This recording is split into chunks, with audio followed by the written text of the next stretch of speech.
Hello, everyone.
Hello. Hello. Let's get this.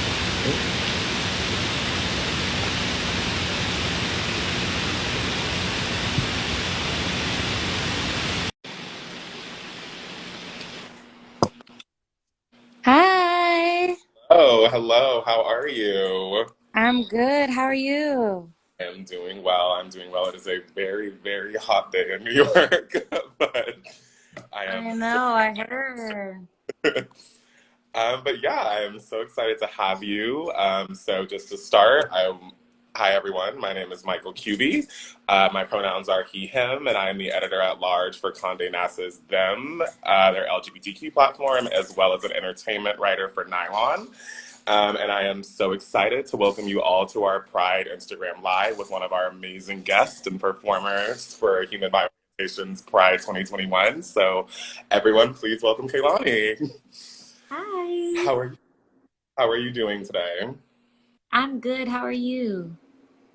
I am doing well. I'm doing well. It is the final day of Pride, so it has Happy been, Pride. but it is the final day, and what a perfect day to ask you some questions about pride and queerness and music and just everything. Let's do it. So I would love to kind of start by asking if you can tell us a little bit about your relationship with your queerness. My relationship with my queerness. Well, it's been a journey to say the least. It has been a lot of different steps and like rediscoveries and like reaccepting and re-coming out and redoing all of these things that I finally thought like, okay, I made it. Yeah, I'm here. This makes sense. I get it. And I think it's just being gentle on myself throughout the whole process of just being like, look, like it really, it's always going to be whatever it is in this moment, if that makes sense, not to be ominous, but like you have no choice but to like honor every step of the way. Right. So I guess that's my long answer of my relationship with my queerness. Of course, of course. I think a lot of artists, throughout different disciplines, but it's particularly in music, use their music as a way to kind of explore and embrace and celebrate their queer identity. And I know that kind of, as you were alluding to right now, as you've been making music, it's been a journey from one step to another. So I would love to just kind of ask, how has music kind of helped you embrace and celebrate your queerness? Um, I mean, it's helped me celebrate it just because it exposes it to masses, exposes it to a lot of people, and people in turn celebrate it like that. Whether it's celebrating me, whether it's using the music to celebrate each other, whether it's playing it in celebratory spaces, like all these things. You know what I mean? Right. So yeah, I think it's just music is a celebratory thing in a lot of cases. And that alone is just that I feel like it's kind of self-explanatory a little bit. Right. Of course, of course. Last Pride, obviously, we didn't really necessarily get to celebrate because of the pandemic. This Pride, kind of the world started opening up right in time for Pride, honestly. And so I'm curious, like, first of all, what does Pride mean to you in 2021, and how did you kind of celebrate your first year back into kind of being able to celebrate?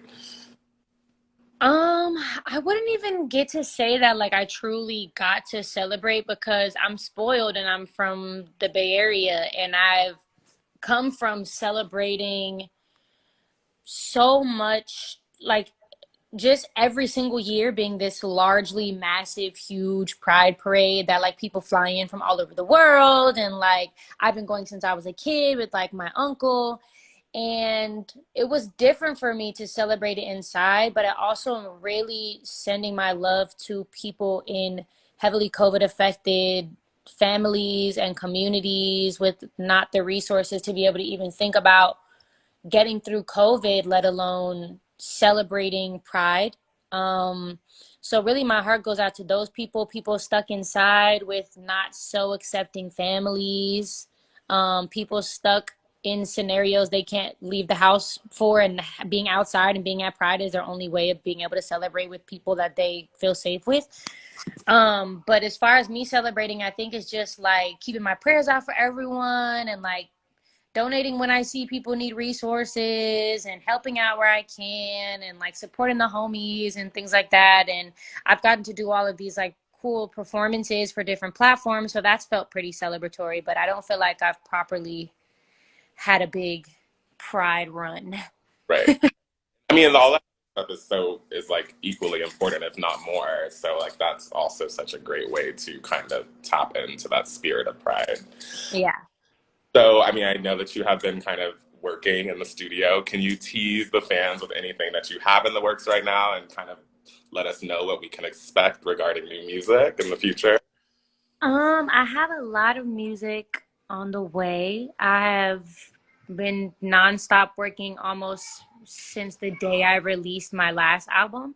So I've been making a lot of music, definitely the new changes in perspective and like the changes in like understanding identity and understanding sexuality have definitely affected the music, and the music is a lot different. And I mean, not to say that I just wasn't making the gayest music before, because I had a lot of like moments, but like knowing that I have this new perspective and everything is coming from the same lens now, it's definitely new for me.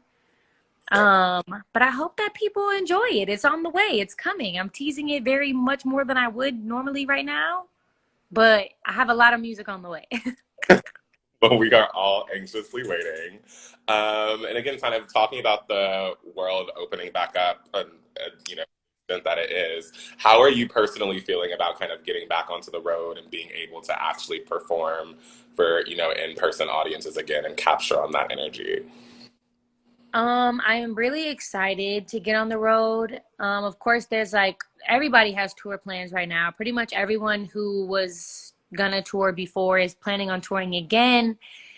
And it's just trying to, I don't know. I feel like there's these updates that are happening that are kind of scaring. I mean, kind of scaring me a little bit again of just like, will they shut it down again? Like, what's happening? But I can only just stay hopeful and pray that like I get a chance to go on the road, but more importantly, that all my supporters are safe.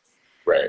Not putting anyone in danger. So we're just waiting for the right time, honestly, to make sure we're doing it the right way. Right, of course. So today you're sharing your performance of Toxic, Nights Like This, and Honey. I would love if you can talk a little bit about why you chose these three songs specifically for your Pride performance. Well, Toxic was the first single of my last album, so we just been performing that one just to keep the kind of the ball rolling on it. Um, Nights Like This is a song about a girl who broke my heart for a guy. And I feel like for Pride, it's just a relatable situation for all my women loving women. And then Honey is, of course, my celebratory gay ass anthem. And I've been performing that song for so long. So it was nice to kind of like switch it up and play it in a different way and sing it in a cool way. And honestly, yeah, that was the thought process behind picking those three. Yes. Well, I mean, I know that I can't wait to check out the performance, and I'm sure all of your fans in the chat as well cannot wait. So it's up now. So I want to thank you, Kalani, for being here to talk about this. And I want to thank all of your fans for tuning in and to let them know that you can go watch the exclusive performance on Human by Orientation's Instagram TV right now. That's at Human by Orientation on the account that we're currently talking on. And you can also stream all of our Pride 2021 content on HBO Max if you just look for the Your Past to Pride 2021 page, and on HBO Max's YouTube, where you can watch our Pride LGBTQ content year round. So I want to say happy Pride to everyone. Again, it's the last day of Pride. Oh, Remember that Pride is year round for us. And I hope that you all enjoy the show. I hope you enjoyed the show too, and thanks for talking to me. Happy Pride. Thank you. Happy Pride.